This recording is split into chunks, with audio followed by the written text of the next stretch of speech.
What's up, you guys? Another edition of Story Time. So, this episode is talking about my 2021 trip down to Tulum, Mexico for a yoga retreat slash spiritual retreat. So, a lot of crazy things happened on this trip. And maybe I use that word too much, but to me, it's very interesting things, right? Like, so ancestral attack, UFO, breakthrough coaching experiences, like just a ton of interesting stuff happened, right? So let me start out by saying that this is pandemic time, right? So, right around December, late December, I got on this app called Clubhouse. It's like a podcast app, right? Only audio. You can't, there's no video, there's a profile, but you only have a little profile pic. So it's not a visual engaging app like Instagram or TikTok or anything like that. It's literally listening to people talk about things. And so you have to sort of feel into what makes sense and what resonates with you, right? And, tons of topics, you name it, it's on there, right? From self-help to, diet, nutrition, investing, pop culture. I think even the crew of Lion King, one of the cast of Lion King even held like over an 8-day thing. They did a presentation where they sort of acted out Lion King completely by audio, right? Which is pretty dope. I've seen people host like movie and book intros and have like artists and well-known people on there talking about things. So it's really an engaging app. It sort of declined a bit, but it was perfectly timed with the pandemic when people couldn't really go anywhere and they were sort of held captive, and it offered a way to engage and to sort of share an experience and information, and to sort of be around when it was needed most. So great app. I'm still on there occasionally here and there, but everybody was on it. Not everybody, but a lot of people were on it during this time. So anyway, I got in December, had ended up hooking up with some people in the yoga room, which is hosted by Shakira. And she got in early, right? So eventually, first of all, or earlier on, I should say, Clubhouse was invite only. And so for those people who got on early, they were able to build up a following pretty well, because it was sort of like a captive audience.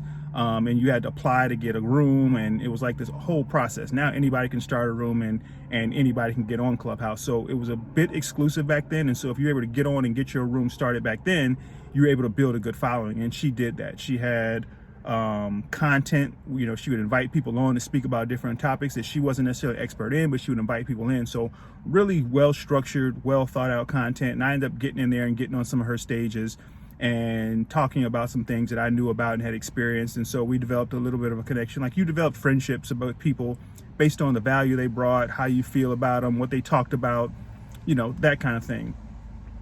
And her friend Michelle was in there, who's one of her homies and who's also one of the people who co-hosted the retreat I went to. So February, somewhere mid-February, I got an email or a back channel message from Shakira saying, hey, we're having this retreat down in Tulum. Enjoy the value you bring in the room. We'd love to have you be a part of it if you can make it. And I was like, man, I don't know, because, COVID and everything. And at that time, you didn't need a COVID test to get out of the country, but you needed one to get back in. So I was worried about having to get that structured in Mexico and get a test within 72 hours of flying, all that stuff. I was like, yeah, but something said go, right? So I'm excited. I go down there. I'd been to Cancun. I'd been to Cabo. I'd been to other parts of Mexico, but I'd never been to Tulum. So I was excited to see what it was like. Flew down there, had to take a taxi like another hour and a half, 2 hours to actually get to Tulum, south of Cancun, and took a little trouble getting to find a hotel. But once I got there, it was cool. We had one side of a small hotel. 10 of us, I think, in total were there, and it was really nice. Had our own pool, had our own kitchen, so we were able to cook food. We had a chef, a vegan chef, who was making meals, not every day, but generally like one meal a day. He was preparing for us. Really cool cat. We had another facilitator who helped us with different things we might want to do. So really well structured, well organized. I think they had initially had a core group of people they invited down, and a lot of them pulled out. And so we were sort of the backup crew. Some people, they were like, hey, well, we need, I think they'd already booked the hotel. and I already paid for it. So they were like, hey, you know, would you like to come? So we kind of came in and helped make sure they didn't have to cover that cost by themselves. But the beautiful thing about it was that everybody who came was a practitioner of some sort themselves, right? So either they were into yoga and they were, you know, yoga practitioners, or, you know, someone was an athletic trainer and they, you know, were into Reiki. There's a singing coach. You know, I do my coaching and sort of channeling work. And so everybody who came down there contributed and added into the experience. So we had people leading yoga every day. We had people doing morning sort of affirmation and mindfulness. We had presentations. I did a presentation on channeling spirit and on ancestral connection. Another brother, Aston, did a presentation on comedic yoga. You know, we had a really varied experience, which added a lot to the total sort of experience.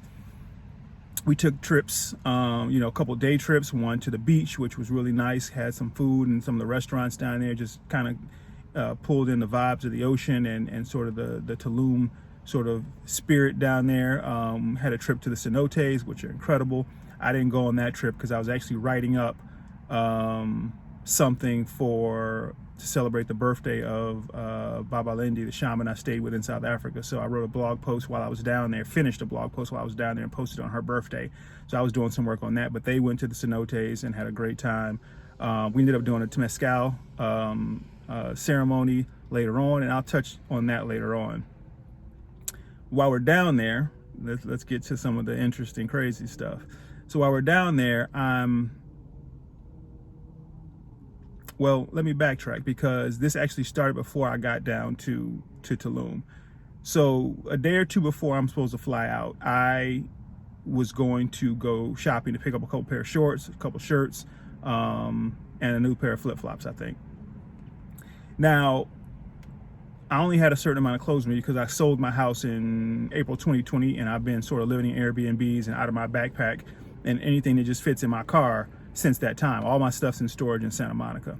So I only had limited stuff, right? So I was like, let me pick up a few things. So I'm going to drive to get some stuff. I'm on the highway in Phoenix, and I'm driving and I see it. I mean, it's almost like slow motion. This rock kicks up off this truck, comes and bounces up and smashes into my windshield. Crack.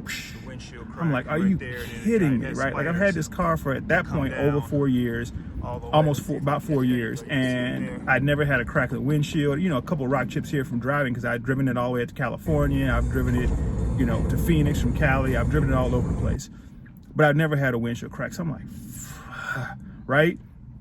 Fine. I've still got to go take care of what I got to take care of, and I'll get that fixed later on, right? That's what I'm thinking.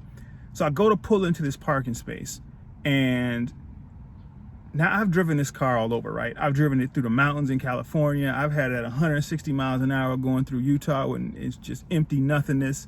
You know, like, I know how to drive my car. I know the angles, I know the aspects, I know everything. But for some reason, I'm pulling this parking space and I clip the curb and I mess my rim up. And I'm like, furious, incensed, right? Because within a matter of 30, not even 30 minutes, 20 minutes, I've just caused $33,000 worth of damage to my car, right?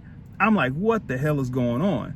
It struck me as odd, but I didn't chalk it up as anything right now. I was like, okay, maybe this is just a weird day, whatever, right? I didn't attribute it to anything. Now, when I say that, like, being on this sort of half decade or so of sort of spiritual sort of self journey and self-awareness, I've learned to sort of read into things and to see and interpret signs that historically I would have overlooked, right? And that a lot of us overlook because we're too busy with life. We chalk it up to other things. We don't really, you know, focus in on it. So I tend to look for signs now, and I try not to read too far into things because everything's not a sign. But when things strike you as odd, or when things perk up, like, I tend to pay attention, and I get a feeling about certain things. So this struck me as odd, but I was focused on, I need to get things together and make moves, right? So anyway, get down to Tulum. This is about second day, maybe third day down there, and I'm going come downstairs to sit down for something. I don't know whether it was a meal or whether it was a presentation, but I noticed that there's dog poop under my left foot. Now, Michelle had her two small dogs there, and so they were running around free. but I'm kind of careful, like just generally in life. So I know I don't recall having stepped in anything. When I look back, I just walked down from my room.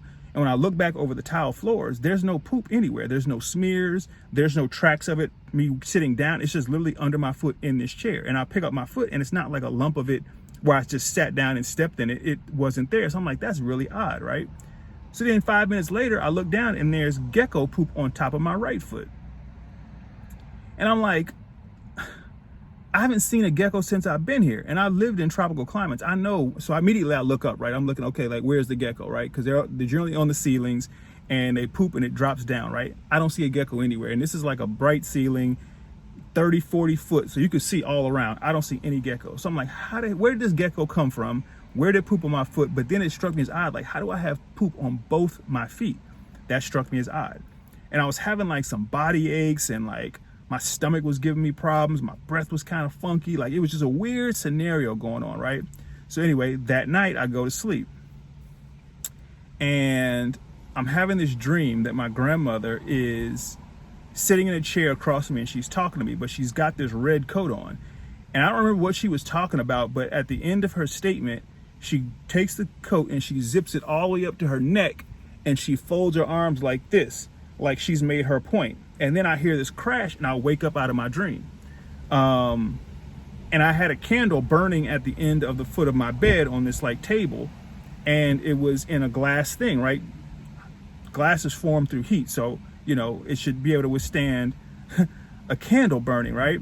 So this thing had shattered. And it didn't escape me, you know, that the coincidence of her folding her arms, zipping up this red coat, and then me waking up out of this dream coincided with such timing, right? Because I've had experiences before that were sort of odd in that regard, right? Check the Australia UFO Experience video. So immediately I felt like it was something that I needed to investigate a little bit more. So I reached out over WhatsApp to the shaman I'd stayed with in South Africa, Baba Lindy, and I said, hey, just a couple of weird things that have happened that have made me think that there's more than just coincidence. And I ran down the sequence of things that was going on, and she immediately texted back. They're 8 hours ahead in South Africa. So she had just gotten up. She's like, yo, poop on your feet is never good. She said, and the dynamics that you're explaining make sense because your grandmother's energy just rushed into my Ndumba. And the Ndumba is the sort of the space where ancestral practitioners house the ancestors, sort of like their safe space to come in and sort of reside. It's a reverent space. You bow when you go in, you bow when you come out, you take your shoes off. You sit down, you respect them as you enter this space as if, it's almost like their home. And so if you want to know a little bit more about that, check my blog post on my website. I wrote a blog post called Answering the Ancestral Call, and there's some more information about all that stuff in there. So she says, your grandmother rushed in here, but it wasn't her adult energy in essence. It was her as like a 7 or 8 year old essence. And she came in frantic, like triggered, because she felt like you connecting with the Napolez side of your family. And so my father's people are from Jalisco, Mexico, the Napolez side. And I didn't grow up with my father. And I've never really connected with that side of the family to a great degree. Like some of the aunts and cousins I've hung out with a little bit, but I'm far closer to my mother's side of the family, obviously. And I'd never met my grandfather, Jesus. He died before I was born. So I felt and I had the intention of, as I'm going down to Mexico this time, having had the ancestral experience I did and the training I did when I was in South Africa, that I was going to try and make that connection and heal some things and move past some things and introduce that line of communication up while I was down there. So apparently this triggered my grandmother from a younger perspective when she felt like perhaps there was a disconnect or not an abandonment, but a feeling of not being supported, and having had me all to sort of this side of the family completely for pretty much all my life, sharing and opening up me to this other side of family triggered her in a way. And so what she was actually doing was sabotaging my trip down to Mexico and my attempt to connect with that side of family. And so that was what was going on with the rock, with the chip in the windshield, with me hitting the curb, like trying to prevent me from going, sabotaging my efforts while I was down there, you know, the poop on the feet, you know, the body stuff, like all this stuff. And that was the dream, right? She was letting me know that this is what's going on. I'm putting my foot down, zip up the red coat, fold my arms, like it's not happening the way you think it's going to happen. And so very interesting, right? Like really, really interesting. And so Baba Lindy told me, she's like, okay, I'm in here working with her. Like I've calmed her down. Like, just go for it, what you're going for it with. You're going to have to push through. She's like, wear your shawl. You know, it's a cloth that you wear to sort of protect your back when you're doing spiritual work. And she's like, wear that around just to give you a little bit extra protection while you're down there doing what you're doing. And we'll talk more when you get back to Phoenix. So went ahead with everything and ended up getting back and talked to her a little bit more and processing it out. But it was interesting because it was like, literally like an ancestral attack, right? I've never had that experience. I've had tons of ancestral experiences, but that was a first. And I am aware that ancestors can play out malevolently or benevolently in your experience. But I just never had that personal experience before where it was something that was so visceral and real in my 3D experience. So anyway, let's get back to that was one experience, you know, in Tulum. So, you know, we're having a good time meeting people, engaging with people. I ended up playing a recorded meditation that allows you to go into this pre-creation space where you can pull down and create things and pull it down into your space to manifest at a greater level, right? So I had recorded this while I was on retreat in Hawaii back in 2018, I think. And so I was playing it for some people so we could sort of go through the exercise. And one of the girls, when we got done, she was like, I had trouble. She's like, I felt it starting. I felt myself leaving my body, my consciousness going up, but she's like, it didn't feel comfortable. So I kept coming back. Like I wouldn't allow myself to go. She's like, I don't know why. And I was like, well, let's talk about it. So the other girls who were there went back up to their room and we had a session and ended up helping her see how some things that happened when she was younger had sort of she created this box that she had to live in because she wasn't worthy of living outside that box, essentially. Because of something that happened, she created a box that she had to live within, and expanding outside that box, even through this meditation, didn't make her feel comfortable, so she had to pull herself back. So we worked through that, we identified what the source of it was, and then from that point, she's seen how she's actually been doing this to herself, how she's capped herself and limited herself and put a glass ceiling on her life in many different respects. And now she's been working to clear that out. So it's been tremendous for her. And so I'm really happy. That was another great experience. And then we had the UFO experience. So I think it was a new moon that was happening, full moon or new moon. I can't remember which one it was. And one of the girls down there is like very well versed in sort of moon cycles and the energy of the different moons. So we were having a little ceremony on the roof of the hotel. It's not quite a roof deck, but it was completely open. You can go up there, stairs and everything. So we were sitting out there, had blankets and everything. Stars were out, beautiful night, right? And we're going through the ceremony, and out of nowhere, I just looked to my left, and I stare off, and I just literally eyeball this one star, and it's kind of low on the horizon, just like Australia. And I'm staring at it. I didn't say anything because the ceremony's going on. And one of the girls across from me, I think it was Janine, she says, Andre, what are you looking at? And I say, you see that star over there? I pointed to it. And they're like, yes, he see that, da, da, da. I was like, that's a UFO. They're like, get out of here. No way, blah, blah, blah. I'm like, it's a UFO. And they're like, how do you know? I was like, because I've seen it before. Because I've interacted with them before. It looks the same. See how it's morphing color? You know, kind of red, blue, green. I mean, red, blue, white. I was like, I've seen that before. And they're like, no. So everybody gets up and they run over to the edge of the hotel roof and they're, you know, looking at it and trying to take pictures and stuff. And I think it was Shakira was like, you know, can I communicate with it? I was like, yeah. And she's like, do I just verbalize a question? Do I ask it in my head? I said, ask it in your head. And she did. And when she did, the thing flashed, bam, bam, right back at her. Like everybody saw it. Everybody was like, yo, oh shit, oh. And she ended up pulling out her phone, and she had an app on there, Constellation app, and she's putting it up in the sky, checking to see if it works. And she puts it over there, and she's like, Andre, this thing's not showing up as a star. And I'm like, duh. Yeah, I know it's not a star. Like, it's a UFO. Like, I'm telling you it's not a star. Like, I know. I just have this thing with these things. Like, I just know. It's almost like I didn't hear anything. Nothing called me. But it was like a signal. Like, almost like a beacon. I didn't search around, looking around the stars. Like, it was just like, I turned my head to the left, and I looked straight at it. And there it was. And so that night we ended up looking at it for like another hour or so, and some people stayed up on the roof looking, and some people went downstairs, and then we ended up going to dinner. So we ended up catching, did we? Yeah, we drove over to the restaurant, and then some of us decided to walk back. And as we're walking back, we're not only looking at the stars to see if we see any more, but a couple people shared their UFO experiences while we were walking back. So that was a cool experience as well. So man, Tulum was dope. Really great experience. I'm grateful that I was invited to go down. I'm grateful for answering the call, because sometimes we get called to do things and we don't know why.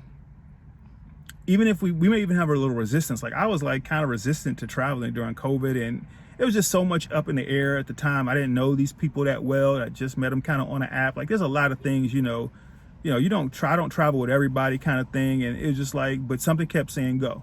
And I didn't know that I was going to help my grandmother heal something. I didn't know I was going to have another UFO experience that validates some of the experience I'd had in the past. I didn't know I was going to have this tremendous Mescal experience. So the Mescal experience is a ceremony that is like a Mayan sweat lodge, right? So it's in this dome, and what they do is they build a fire outside of it, and they put these big rocks on it, and they heat these rocks up over hours and hours, and they set intentions for the ceremony. And then they have everybody who's in the ceremony, they cleanse you off, with a little ceremony for each person. And then you go in with a certain amount of organic material, like some type of leaves, flowers, etc. And you go in with your intentions, and you put it into these leaves, and you go in and you sit down. And then they start bringing in these rocks, and they bring in a couple of them. And these ceremony spaces are built differently, right? Like, so I've looked at different pictures of different of domes where they hold these Mescal experiences in, and sometimes the rock sort of pit will be like 3 feet by 3 feet or 2 feet by 2 feet small. Ours was like 6 feet by like, it was huge, it was massive, right? So we held a lot of rocks, and when I tell you it got hot in there, it got hot and steamy in there, right? And so they've got a drum going in there. They have practitioners, shaman, who are leading the experience, and the intention is sort of a release and a cleansing. And so you're releasing, you're purging these sort of whatever is specific to you, right? It might be past traumas, it might be beliefs, it might be energy dynamics, whatever it is, and you put it into these flowers, these organic materials, and then when you leave out, you throw them into the fire, and you sort of give them away, you burn them up. And this was a interesting experience, right? And a couple of do's and don'ts in terms of the Mescal experience, right? Don't go drinking the night before, right? There was one guy who wasn't in our party who came in with us, like 2 or 3 people came in with us, and these guys were talking all type of shit, in the beginning. One of the guys couldn't last in there an hour. He was out, had to get out. It was too hot for him, right? The other guy, it was hot, and he's laying down on the floor of the thing, right? So it's kind of like you go in, you sit on a bench, it curves behind your back, and that's how the steam sort of disseminates around as it comes up. And he's laying on the floor, he's splashing around in water. I mean, he's making a big scene. I'm like, dude, you need to cut that shit out. Like, stop splashing, get your shit together, because I'm, just stop. And he did. But it really is a test of mental as well, because some people tell themselves it's too much, they can't handle it, right? Like they start panicking. It's very interesting to see how people respond to these situations and what they're going through, and what they're processing in these conditions. But really a tremendous experience, probably one of the best experiences while I was down there. And what's most so interesting is I was connecting with my Annapolis side of family while in there. That was my intention. And I felt the shift happen toward the end, because I was able to sort of let go of the anger, of the resentment, towards my father, and more to a far lesser degree that side of the family. And I was able to lean in to that side of the family, and it felt like an embrace while I was in there. And it felt like all that stuff sort of moved away, and that connection was solidified. And from that point on, I actually had a conversation, not at that time in the Mescal ceremony, but later. I opened up a dialogue with my grandfather Jesus, and actually communicated with him, which was incredible, and learned more after talking to Baba Lindy and deep